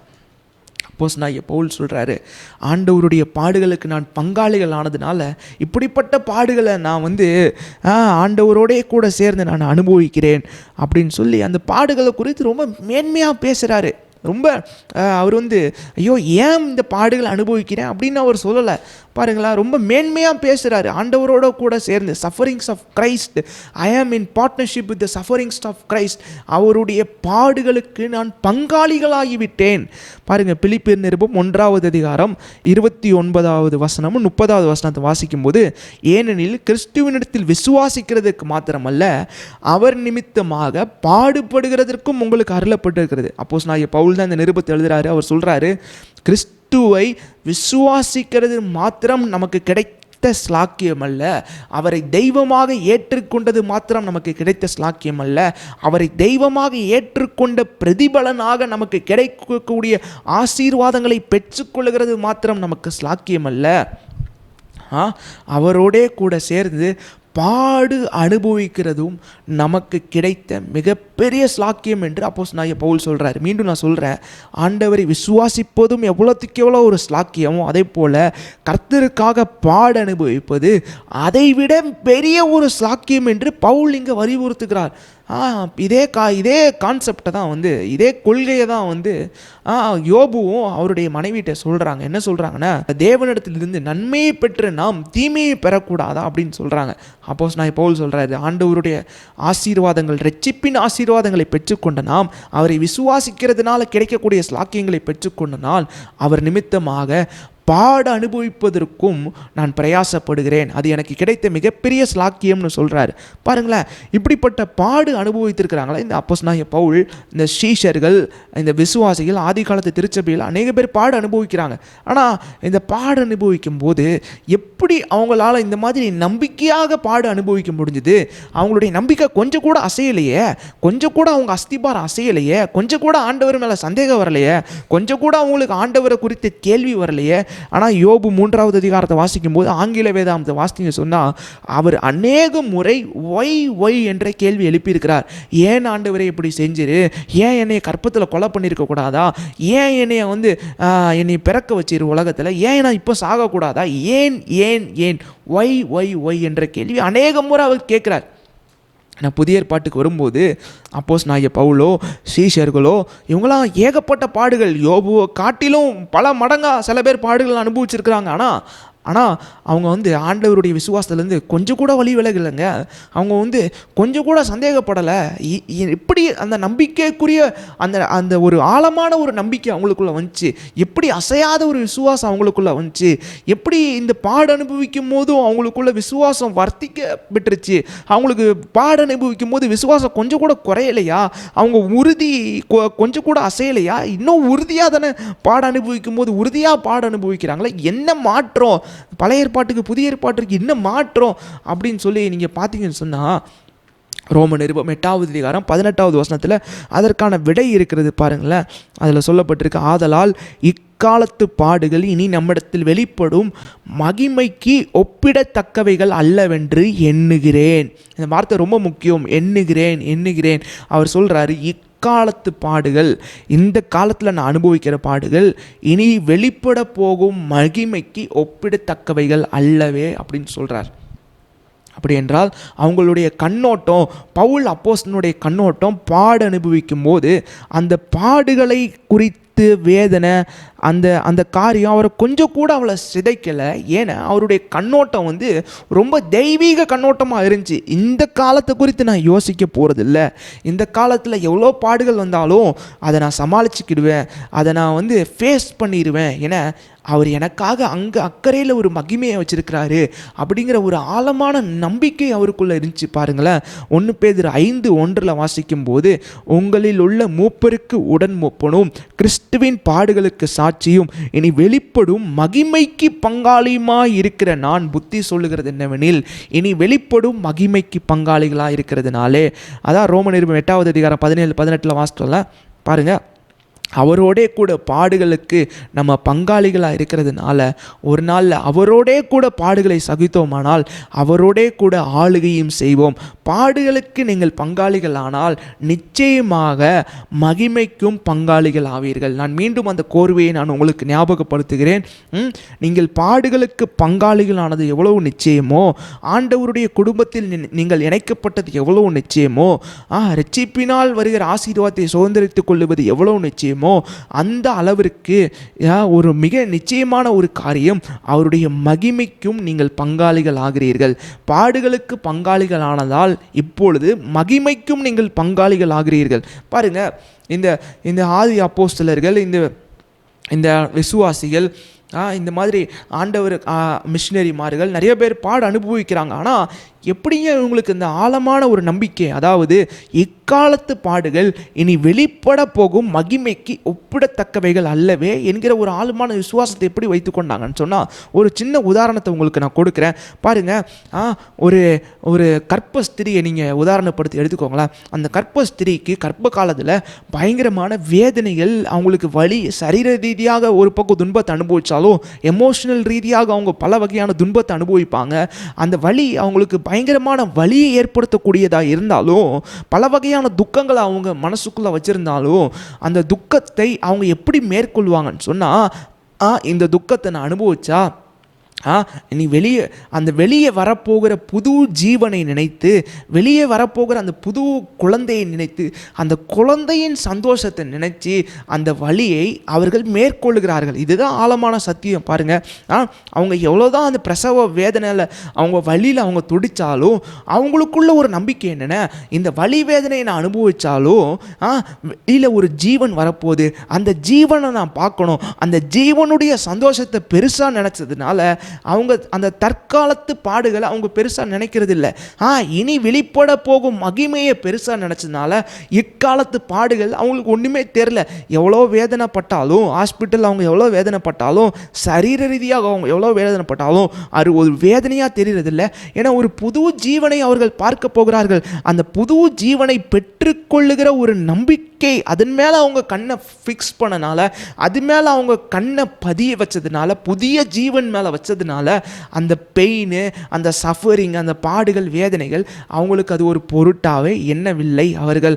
அதே போல தான் ஆதி அப்போஸ்தல விசுவாசிகள், ஆதி அப்போஸ்தல ஊழியர்கள், அவங்க வாழ்க்கையில் பாடுகள் வந்தது, உபத்திரம் வந்தது, ஆனால் ரொம்ப பெரிய பொருட்டாக அவங்க எண்ணவே இல்லை. ஏன் என்னால் பார்த்தீங்கன்னு சொன்னால், இனி வெளிப்பட போகும் மகிமைக்கு அவைகள் ஒப்பிடத்தக்கவைகள் அல்லவே. they cannot be compared. So ஆண்டவர் நமக்காக கொடுக்க போகிற அந்த மகிமை இந்த பாடுகள் ரெண்டையும் கம்பேர் பண்ணால் அது கம்பேரிசனே பண்ண முடியாது. அந்த அளவுக்கு ஒரு மகிமையை ஆண்டவர் கொடுக்க போகிறார் என்கிற ஒரு ஆழமான நம்பிக்கை அவர்கள் மேலே வச்சதுனால அந்த பாடுகள் அவர்களுக்கு பெரிதாக தோணவில்லை. அதனால தான் சில வசனங்களை நம்ம வாசிக்கும்போது 2 கொரிந்தியர் 4வது அதிகாரம் 17வது வசனத்தை வாசிக்கும்போது, நமக்கு அதிசீக்கிரத்தில் நீங்கும் லேசான நம்முடைய உபத்திரவம் மிகவும் அதிகமான நித்திய கன மகிமையை உண்டாக்குகிறது. சீக்கிரத்தில் இந்த உபத்திரவம் நீங்கிரும், சீக்கிரத்தில் போயிடும், அந்த மகிமையை நீங்கள் சுதந்திரித்து கொள்ள போகிறீங்க. இதுதாங்க அப்போஸ்தலனாகிய பவுலுக்குள்ளே இருந்த ஒரு மிகப்பெரிய ஒரு கண்ணோட்டமாக இருந்துச்சு. ஜான் ஸ்டார்ட் இவ்வண்ணமாக சொல்லுகிறார், the sufferings and the glory belong together, they are welded, they cannot be broken apart சொல்றார். இந்த சஃபரிங்கை ஒரு சைடு எடுத்துட்டு இந்த க்ளோரியை இன்னொரு சைடு வச்சிருந்தா ரெண்டையும் வெல்ட் அடித்து வச்ச மாதிரியா. வெல்ட் அடிச்சிட்டாங்கன்னு சொன்னால் அதை பிரிக்கவே முடியாது. அதே போல் பாடுகளும் மகிமையையும் ரெண்டையும் வெல்ட் அடித்து வச்சுட்டார் ஆண்டவர். இது ரெண்டையும் பிரிக்கவே முடியாது. நீங்கள் இந்த பாடுகளை அனுபவிச்சிங்கன்னு சொன்னால் பாடுகளுக்கு பங்காளிகள் ஆவீர்கள் என்றால் மகிமைக்கும் நிச்சயமாய் பங்காளிகள் ஆவீர்கள். அதுதான் சத்தியம். பாருங்கள், இன்னும் ரொம்ப ஆழமாக நீங்கள் சில காரியங்களை வாசித்தீங்கன்னு சொன்னால் ரொம்ப ஆச்சரியமாக இருக்கும். அப்போஸ்தலர் நடபடிகள் 5வது அதிகாரம் 41வது வசனத்தை வாசித்தீங்கன்னு சொன்னால், அவருடைய நாமத்துக்காக தாங்கள் அவமானம் அடைவதற்கு பாத்திரராக எண்ணப்பட்டபடியினால் சந்தோஷமாய் ஆலோசனை சங்கத்தை விட்டு புறப்பட்டு போய் என்று சொல்லப்பட்டிருக்கு. அந்த அப்போஸ்தலர் நடபடிகளாக வாசித்தீங்கன்னு சொன்னால் 3வது அதிகாரத்தில் தான் அந்த பேதுரு யோவான் போய் ஒரு அற்புதம் பண்ணுறாங்க. நடக்கவே முடியாத மனுஷனை நடக்க வைக்கிறாங்க. நல்ல காரியம் செஞ்சனால இப்போ அவங்கள பிடிச்சி ஆலோசனை சங்கத்துக்கு கூட்டம் வந்துட்டாங்க. பயங்கரமான பிரச்சனைகளை உண்டாக்குறாங்க. திடீர்னு பிரசங்கம் பண்ணிகிட்டு இருப்பாங்க. அவங்க மூலம் அநேக அற்புதங்கள் நடக்கிறதுனால பிடிச்சிட்டு அவங்கள ஆலோசனை சங்கத்தில் வைக்கிறாங்க. ஆனாலும் அவங்களுக்குள்ள பாருங்களேன், எவ்வளோதான் பாடுகள் வந்தாலும் உபத்திரம் வந்தாலும் அவங்க சோர்ந்தே போகலை. அவங்களுடைய கண்ணோட்டம் ரொம்ப வேறு மாதிரி இருந்துச்சு பாருங்களேன். அவங்க அது ஒரு பொருட்டாகவே எண்ணிக்கல. அவங்க சொல்கிறாங்க சந்தோஷமாக புறப்பட்டு போகிறாங்களா. யாராவது ஜெயிலிருந்து வரும்போது இல்லை சுப்ரீம் கோர்ட்லேருந்து வரும்போது சந்தோஷமாக வருவாங்களா? யோசித்து பாருங்களேன். செய்யாத குற்றத்துக்காக உங்கள் மேலே கேஸ் போட்டிருக்காங்க. அப்போது நீங்கள் ஒரு கோர்ட்டுக்கு போகிறீங்க, அப்போ முடிச்சுட்டு வரும்போது சந்தோஷமாக வருவீங்களா? இல்லவே இல்லைங்க. ஆனால் இந்த சீஷர்கள் சந்தோஷமாக வெளியே வராங்க. ஏன்னா அவருடைய நாமத்திற்காக தாங்கள் அவமானம் அடைந்ததுனால ரொம்ப சந்தோஷமாக வராங்க. அது மாத்திரம் இல்லை, சில வசனங்களை அவங்களுக்கு வாசித்தேன்னு சொன்னால் ரொம்ப ஆச்சரியம் உங்களுக்கு புரியும்.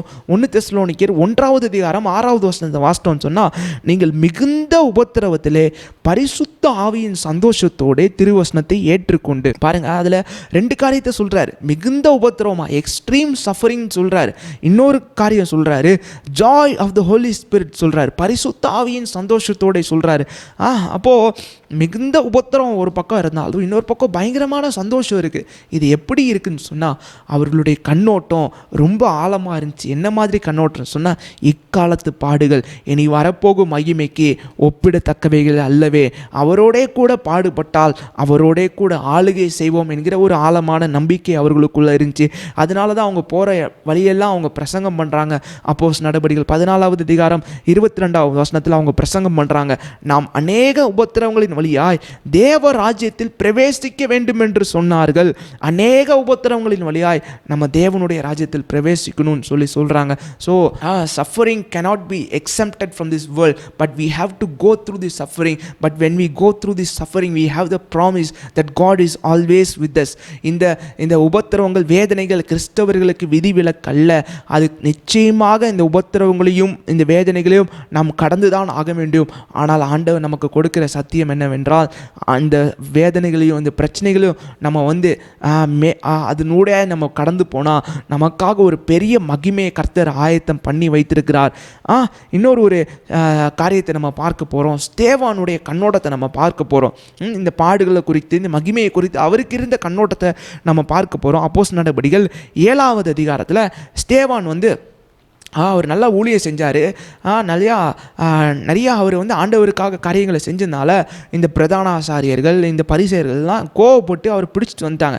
அவருக்கு மேலே கேஸ் போடும்போது அவரை வந்து வாதாடுறதுக்காக அவர் வந்து கூட்டிகிட்டு வராங்க. சனகரிப்பு சங்கத்தை கூட்டிகிட்டு வரும்போது, இதெல்லாம் உண்மையா, இவங்க போட்ட கேஸ்லாம் உண்மையா அப்படின்னு சொல்லி கேட்கும்போது அப்போஸ்தலர் நடபடிகள் 7வது அதிகாரம் முழுவதுமாக ஒரு பெரிய பிரசங்கத்தை பண்ணுறார். ஆண்டவருடைய சிருஷ்டிப்பிலிருந்து ஆபிரகாம் துவங்கி மோசே எல்லாம், சாலமோனுடைய ஆலயம் எல்லாத்தையும் கவர் பண்ணி ஒரு பெரிய பிரசங்கமே பண்ணுறார். பிரசங்கம் பண்ணிகிட்டு இருக்கும்போது பாருங்களேன், அவங்களுக்கு என்னாச்சுன்னு சொன்னால், அந்த சுற்றி உள்ள ஜனங்களுக்கு அப்போஸ்தலர் 7வது அதிகாரம் 54வது வசனத்திலிருந்து வாசிக்க போகிறேன். இவைகளை அவர்கள் கேட்டபொழுது மூர்க்கம் அடைந்து அவனை பார்த்து பல்லை கடித்தார்கள். பிரசங்கம் பண்ணிகிட்டு இருக்காரு, சுற்றி உள்ள ஜனங்கள் பார்த்து பல்ல கடிக்கிறாங்களாம். அப்போ பல்ல கடித்தா நம்மளுக்கு பிரசங்கம் ஓடுமாங்க? யோசிச்சு பாருங்களேன்.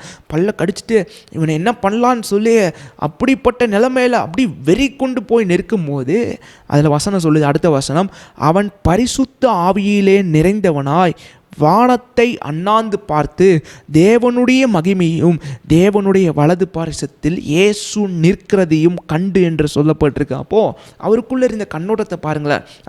இந்த பிரசங்கம் பண்ணும்போது பல்ல கடிச்சிட்டு இருக்கிறவங்கள அவர் நோக்கி பார்க்கல, பரிசுத்த ஆவியில் நிறைகிறாரு, வானத்தை அண்ணாந்து பார்க்கிறாரு. சுற்றி இங்கே பல்ல கடிச்சிட்டு இருக்கிறாங்க நிறைய பேர், ஆனால் அவருக்குள்ளே உள்ள கண்ணோட்டம் ஒரு மகிமையை பார்க்கிறாரு. இக்காலத்து பாடுகள் இனி வரப்போகும் மகிமைக்கு ஒப்பிடத்தக்கவைகள் அல்லவே அல்லவே. இந்த உலகத்தில் நடந்துட்டு இருக்கிற இந்த பாடுகளையும் வேதனைகளையும் பிரச்சனைகளும் நினைச்சு புலம்பிட்டு இருக்கிறத காட்டிலும் இனி வரப்போகும் மகிமையை நினைத்தவர்களாய் நாம் ஆயத்தம் பண்ணப்பட வேண்டும். பாருங்க, அதில் சொல்லப்பட்டிருக்கு, இதோ வானங்கள் திறந்திருக்கிறதையும் மனுஷகுமாரன் தேவனுடைய வலது பாரிசத்தில் நிற்கிறதையும் நான் காண்கிறேன். அப்பொழுது அவர்கள் உரத்த சத்தமாக எல்லாம் கூக்குரலிட ஆரம்பிக்கிறாங்க. ஓன்னு அலற ஆரம்பிக்கிறாங்க. அவன் பேசுறது வேற யாருக்கும் கேட்கக்கூடாதுன்னு அலற ஆரம்பித்து தங்கள் காதுகளை அடைத்து கொள்றாங்களா. எல்லாரும் அடைத்து கொண்டு ஒருமனப்பட்டு அவன் மேல் பாய்ந்து அவனை நகரத்துக்கு புறம்பே தள்ளி அவனை கல்லெறிகிறாங்க. அவனை கல் எடுத்து எரிய ஆரம்பிக்கிறாங்க. சாட்சிக்காரர் தங்கள் வஸ்திரங்களை கலட்டுறாங்க. அப்பொழுது கர்த்தராகிய இயேசுவே என் ஆவியை ஏற்றுக்கொள்ளுமாறு ஸ்தேவான் தொழுது கொள்ளுகிறான். பாருங்க, அவருக்கு எந்த மாதிரி இவ்வளோ பேர் பல்ல கடிச்சிட்டு இருக்கிறாங்க, அவ்வளோ பேர் வந்து பாயிறாங்க.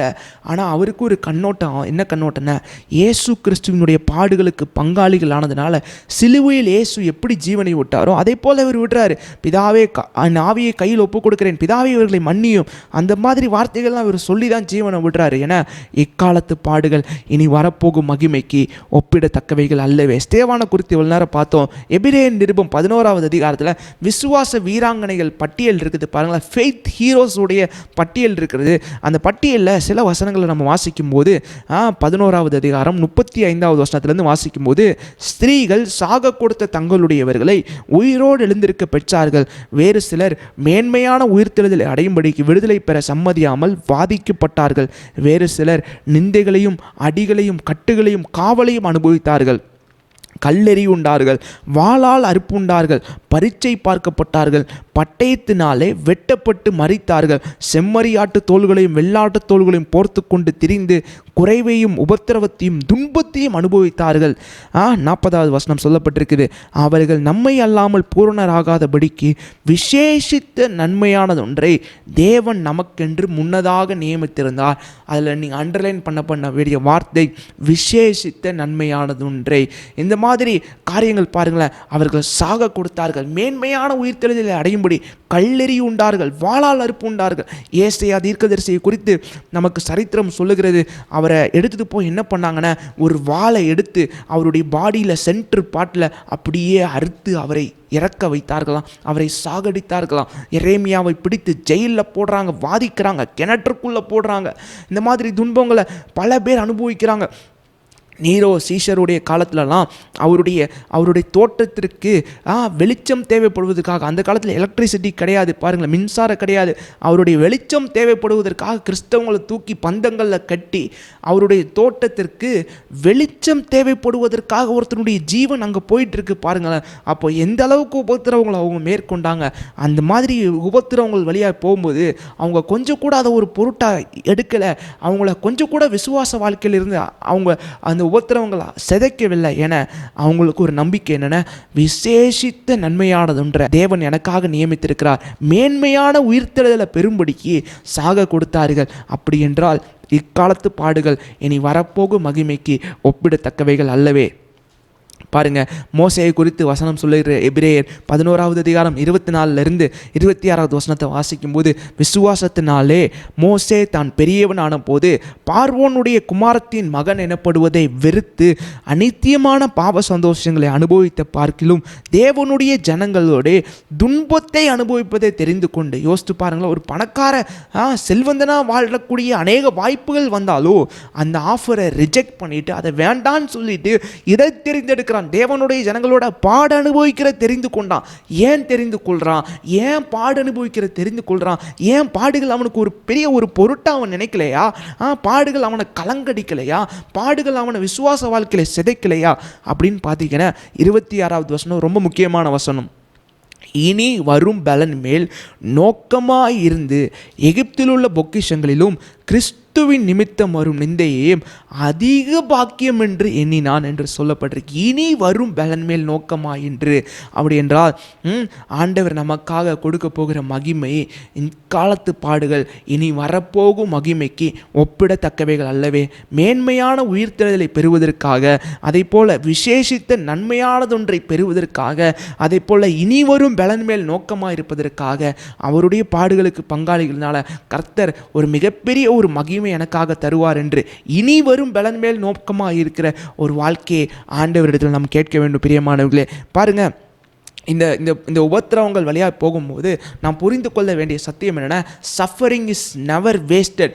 ஆண்டவர் இந்த மாதிரி உபத்திரவங்களை ஒரு வேஸ்ட்டே பண்ண மாட்டார். Is never wasted. அதை எடுத்துக்கொண்டு எப்படி அதை பாவிக்கிறார் என்றால், நம்ம உபத்திரவத்தில் போகிறோம் பார்த்தீங்களா, இந்த மாதிரி வேதனையில் போகிறோம்ல, இந்த மாதிரி எதுக்கு போவிக்கிறார் என்றால் அநேகருக்கு ஆறுதலை கொடுக்கும்படியாக, அநேகருக்கு ஜீவனை கொடுக்கும்படியாக, அநேகருக்கு வார்த்தைகளை கொடுக்கும்படியாக, நம்மை ஒரு உயிருள்ள சாட்சியாக வைப்பதற்காக தான் இந்த மாதிரி பாடுகள் அனுபவிக்க வைக்கிறார் பாருங்களேன். So God has a greater purpose in our suffering.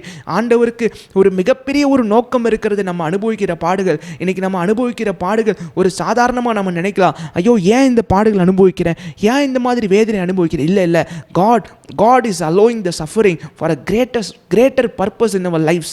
ஆண்டவர் இந்த வாழ்க்கையில் இந்த உபத்திரவங்களை அனுமதிக்கிற நோக்கம், தேவன் நம்ம வச்சிருக்கிற ஒரு மிகப்பெரிய திட்டத்துக்காக தான் ஆண்டவர் அனுமதிக்கிறார் பாருங்களேன். 2 பேருடைய வாழ்க்கையை நான் ஒப்புமைப்படுத்தி நான் முடிக்க ஆசைப்படுகிறேன். யாக்கோபு நீங்கள் எடுத்துக்கோங்க, பவுல் அப்போஸ்தலனை இந்த சைடு வச்சுக்கோங்க, சரியா? இந்த சைடு பழைய ஏற்பாட்டில் உள்ள யாக்கோபு எடுத்துக்கோங்க, இந்த சைடு புதிய ஏற்பாட்டில் உள்ள அப்போஸ்தலனாகிய பவுல் எடுத்துக்கோங்க. ஸோ 2 பேருடைய வாழ்க்கையில் 2 வார்த்தைகள் அவங்க சொல்கிறாங்க, ரொம்ப முக்கியமான வார்த்தைகள். யாக்கோபு ஒரு வார்த்தை சொல்கிறாரு, ஆதியாகமம் 42வது அதிகாரம் 36வது வசனத்தில் சொல்கிறாரு, இதெல்லாம் எனக்கு விரோதமாய் நேரிடுகிறது என்ன, all these things are against me சொல்றார். எல்லாமே எனக்கு எதிராக நேரிடுது. ஸோ நெகட்டிவாக பேசுகிறார், எல்லாமே எனக்கு எதிராக நேரிடுது, எல்லாமே எனக்கு இதாக நேரிடுது.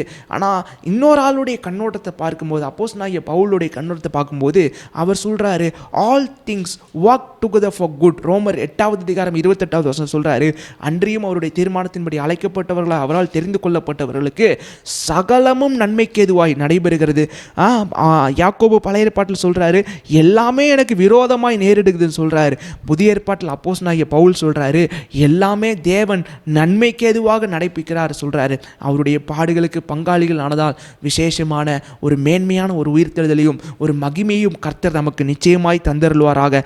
நாம் இந்த பாடுகளெல்லாம் நம்ம பூமியின் கண்ணோட்டத்தோடு பார்ப்பதல்ல, ஒரு மகிமையின் கண்ணோட்டத்தோடு, தெய்வீக கண்ணோட்டத்தோடு பார்க்க வேண்டும். ஒரு ஸ்டேட்மெண்ட் மட்டும் நான் சொல்றேன், God allows what he hates to accomplish what he loves. தேவன் எதை நேசிக்கிறாரோ அதை நிறைவேற்றுவதற்காக அவருக்கு அவர் வெறுக்கிறதை அனுமதிக்கிறார். தேவன் நேசிக்கிறதை நிறைவேற்றுவதற்காக வெறுக்கிறதை அனுமதிக்கிறார். தேவன் எதை நேசிக்கிறாரு? உங்கள் வாழ்க்கையில் ஒரு பெரிய நோக்கத்தை வச்சிருக்கிறார். இந்த பாடுகளுக்கு அப்புறம் ஒரு பெரிய மகிமையை வச்சிருக்கிறார். பெரிய காரியங்கள் ஆண்டவர் இந்த பாடுகளுக்கு அப்புறம் வச்சிருக்கிறார். அந்த நேசிக்கிறதை நிறைவேற்றுவதற்காக அவர் வெறுக்கிறதை அனுமதிக்கிறார். எதை வெறுக்கிறாரு? இந்த பாடுகள், பிரச்சனைகள், இந்த வியாதிகள், வேதனைகள், இதெல்லாம் ஆண்டவர் வெறுக்கிறார். தேவன் விருப்பப்படுகிறதை நிறைவேற்றுவதற்காக தேவன் விருப்பப்படாததை அவர் அனுமதிக்கிறார். ஸோ ஆண்டவர் உங்கள் வாழ்க்கையில் இந்த பாடுகள், பிரச்சனைகள் வந்தாலும் ஒரு மேன்மையான ஒரு உயிர்த்தெழுதல், ஒரு மகிமை ஆண்டவர் உங்களுக்கு கொடுப்பாராக. பாருங்க, எபிரேயர் நிருபம் 12வது அதிகாரம் 3வது வசனத்தை வாசிக்கும் போது, அப்பொழுது நீங்கள் இளைப்புள்ளவர்களாய் உங்கள் ஆத்துமாக்களில் சோர்ந்து போகாதபடிக்கு தமக்கு விரோதமாய் பாவிகளால் செய்யப்பட்ட இவ்விதமான விபரீதங்களை சகித்த அவரையே நினைத்து கொள்ளுங்கள். அதில் ரொம்ப முக்கியமான வார்த்தை, பாவிகளால் செய்யப்பட்ட இவ்விதமான விபரீதங்களை சகித்த அவரையே நினைத்து கொள்ளுங்கள். பாடுகள் வழியாய் போகும்போது, பிரச்சனைகள் வழியாய் போகும்போது, துன்பங்களில் வழியாய் போகும்போது கேள்விகளை கேட்பதற்கு மாறாக, சந்தேகத்தை வரவழைப்பதற்கு மாறாக, நான் ஆண்டவருடைய பிள்ளையா, நான் ரட்சிக்கப்பட்டேனா, ஆண்டவருடைய வளையத்திற்குள்ளே தான் இருக்கிறேனா, பாதுகாப்புக்குள்ளே தான் இருக்கிறேனா என்ற கேள்வியை வரவழைப்பதற்கு மாற்றாக அவர் சிலுவையில் அனுபவித்த விபரீதங்களை நினைத்து கொள்ளுங்கள். அவர் பூமியில் வாழ்ந்த காலத்தில் இந்த பாவிகளால் ஏற்பட்ட, இந்த பாவிகளால் செய்யப்பட்ட இந்த விபரீதங்களை நினைத்து கொள்ளுங்கள். அவர் நமக்காக அந்த விபரீதங்களை சகித்தார் என்றால், அவர் சகித்தது போல நாமும் சகிக்க முடியும். அவர் சாதித்தது போல நாமும் சாதிக்க முடியும். 2 காரியங்கள் பாருங்க. ஆண்டவரை ஏற்றுக்கொண்ட மக்களுக்கும் பாடுகள் வருகிறது, ஆண்டவரை ஏற்றுக்கொள்ளாத மக்களுக்கும் பாடுகள் வருகிறது. அப்போ என்ன வித்தியாசம் அப்படின்னு சொல்லி நீங்கள் கேட்பீங்கன்னு சொன்னால், தேவன் நல்லோர் மேலும் மழையை வர்ஷிக்க பண்ணுகிறார், தீயோர் மேலும் மழையை வர்ஷிக்க பண்ணுகிறார். அப்போ என்ன வித்தியாசங்க? அவங்களுக்கும் பாடுகள் வருது, இவங்களுக்கும் பாடுகள் வருது. ஆண்டவரை ஏற்றுக்கொண்ட மக்களுக்கும் வாழ்க்கையில் மரணம் வருது, ஆண்டவரை கொள்ளாத வீடுகளுக்கும் அவங்களுடைய வீடுகளுக்கு இழப்புகள் வருது. அப்போது இந்த பாடுகள், பிரச்சனை 2 பேருக்கும் வருது. அப்போ என்னங்க வித்தியாசம் ஆண்டவரை ஏற்றுக்கொண்டு அப்படின்னு நினைக்கிறீங்களா? என்ன வித்தியாசம் என்றால், ஆண்டவரை ஏற்றுக்கொண்ட மக்கள், அவர் மேலே விசுவாசமாக இருக்கிற மக்களுக்கு அவர் பாடுகளில் நம்மோடே கூட இருக்கிறார். அதுதான் மிகப்பெரிய வித்தியாசம். தேவன் நம்ம கூட இருக்கிறார் இந்த பாடுகளில்.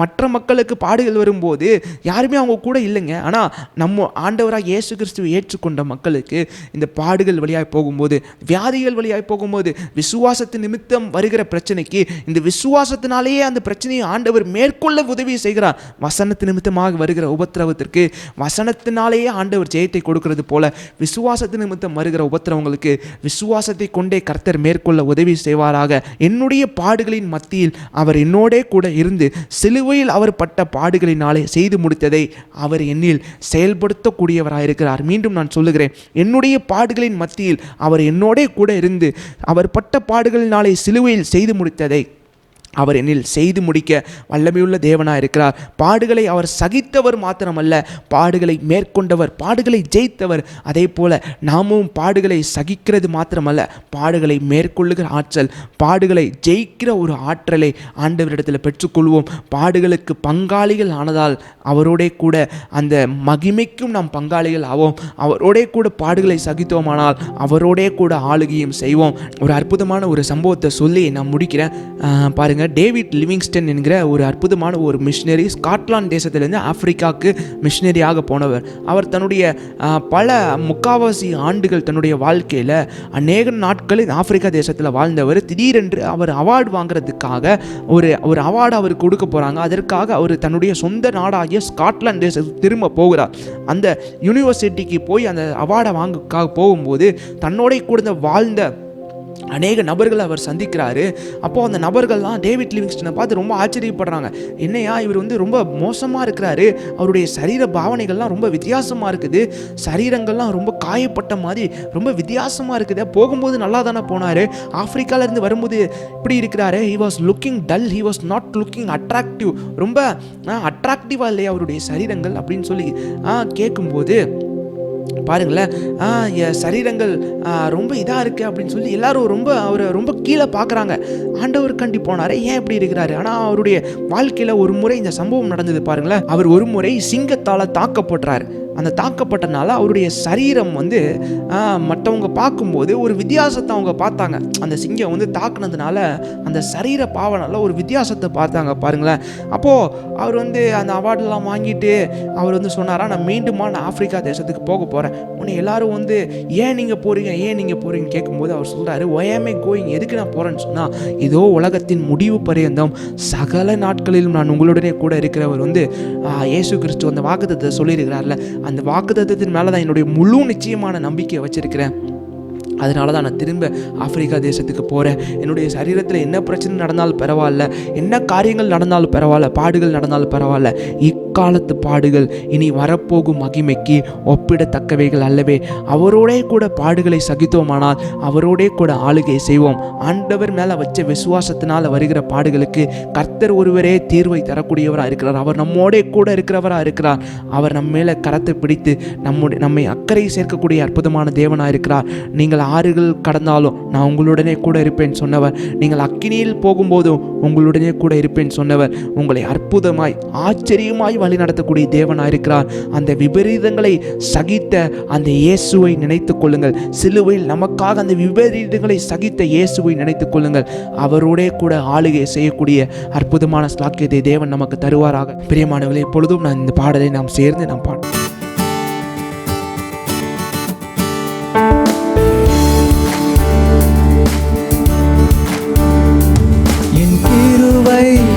உனக்கு போதும், என் கிருபை உனக்கு போதும், பலவீனத்தில் என் பலனோ பூரணமாய் விளங்கும்,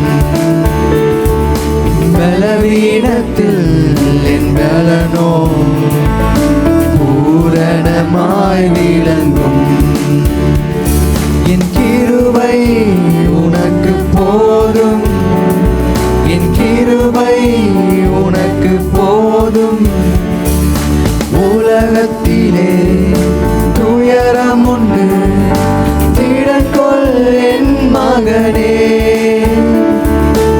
உலகத்திலே துயரம் உண்டு திடக்கொள் என் மகனே,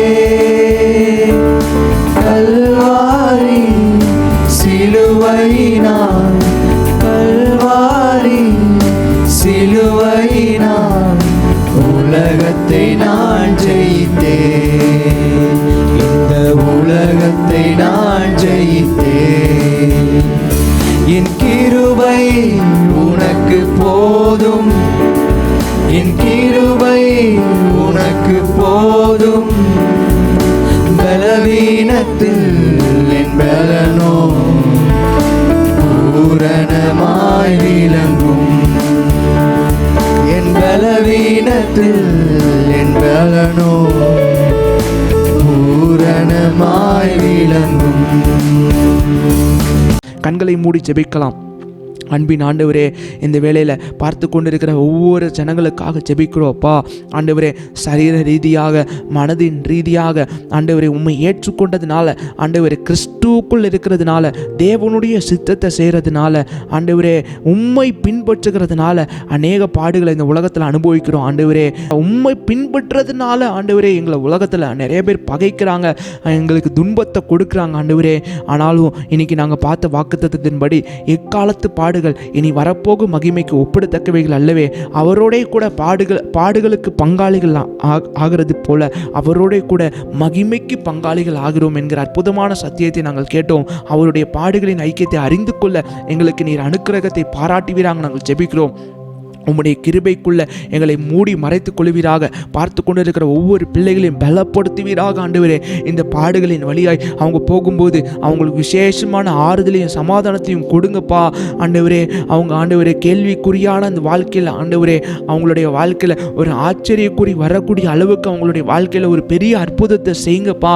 அவங்களுடைய வாழ்க்கையில் அற்புதங்களை செய்யுங்க ஆண்டவரே. இந்த பாடுகளின் வழியாய் போகும்போது, இந்த துன்பங்களின் வழியாய் போகும்போது நீங்களே அவங்க கூட இருங்க சுவாமி. நீங்களே அவங்க கூட இருந்து ஆச்சரியமான வகையில் நீர் வழி நடத்த போகிற தயவிற்காக நாங்கள் நன்றி என்று நாங்கள் சொல்லுகிறோம். உம்முடைய சித்தம் பரமண்டலங்களில் செய்யப்படுவது போல இந்த பூலோகத்திலும் செயல்படுவதாக நாங்கள் வேண்டுகிறோம். இயேசுவின் மூலம் ஜெபிக்கிறோம் ஜீவனோட நல்ல பிதாவே. ஆமேன், ஆமேன். பிரியமானவர்களே, பைபிள் ஸ்டடி உங்களுக்கு ஆசீர்வாதமாக இருக்கும் என்றால் அநேகருக்கு நீங்கள் ஷேர் பண்ணுங்கள். ஆண்டவர் உங்களோடு கூட இருப்பாராக. மீண்டும் நெக்ஸ்ட் பைபிள் ஸ்டடியில் சந்திக்கிற வரைக்கும் ஆண்டவருடைய பிரசன்னம் உங்களோடு கூட இருப்பதாக. ஆமென்.